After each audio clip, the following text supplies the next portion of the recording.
Honey Monsters!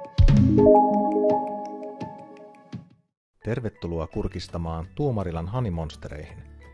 Teimme tämän videon erityisesti niille perheille, jotka ovat jo nettisivujamme tutkineet, mutta eivät pääse tutustumiskäynnille esim. Syystä, että ovat ulkomailla parhaillaan.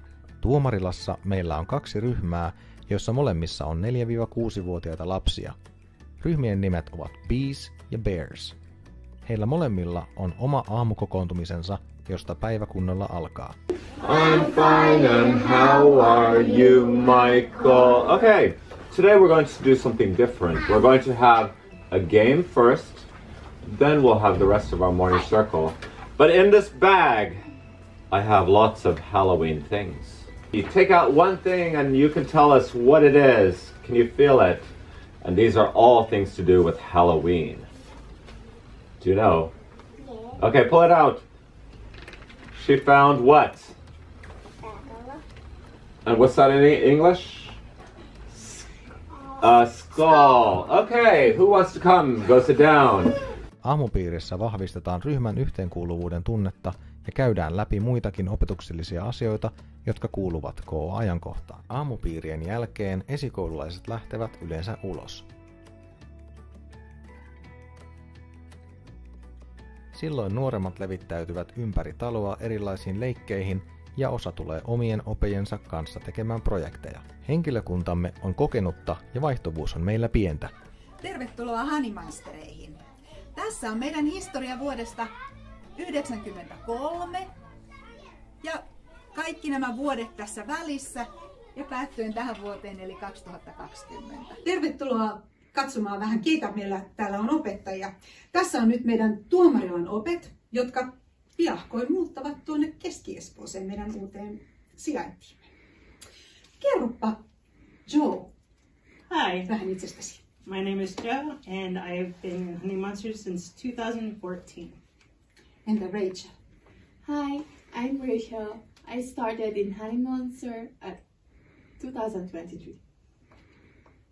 Hi, I'm Jyoti. I started in Honey Monster year 2002. Sitten täältä puolelta. Hi, I'm Areti and I started at Honey Monsters in 2021.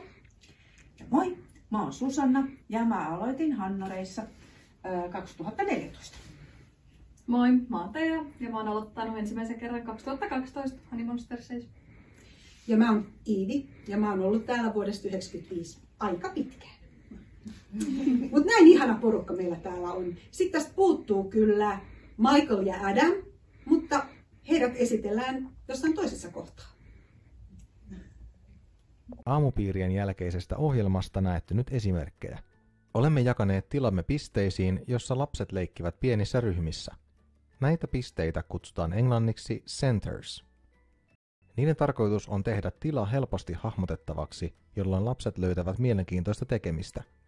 Sentterit auttavat myös kielikylpykielen jäsentymistä, koska fyysiset leikkipaikat ovat tiettyyn aihepiiriin ja sanastoon liittyviä. Opet kiertävät leikkimässä ja nimeämässä asioita, jolloin lasten kielitaito edistyy aivan kuin itsestään. Sosiaalisten taitojen opettamista on päiväkodissamme erityisesti painotettu. Käytämme siinä apuna pienin askelin ohjelmaa. Sisätouhujen jälkeen 4- ja 5-vuotiaat lähtevät ulos ja esikoululaiset tulevat sisälle omiin hommiinsa. Leikkipihamme on tuo kiva puisto.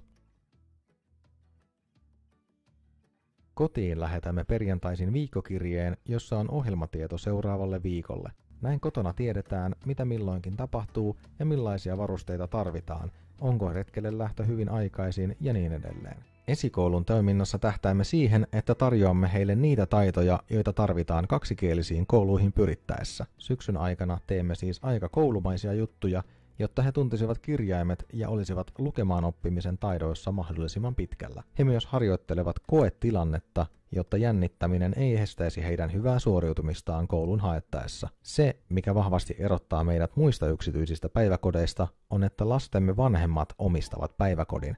Hoitomaksuista ei kerätä voittoa, vaan se menee kokonaisuudessaan päiväkodin pyörittämiseen. Tämä näkyy arjen resursseissa monella tavalla, kuten esimerkiksi, että meille palkataan sijaisia, kun henkilökunnan jäsenet ovat vapaapäivällä tai sairaana.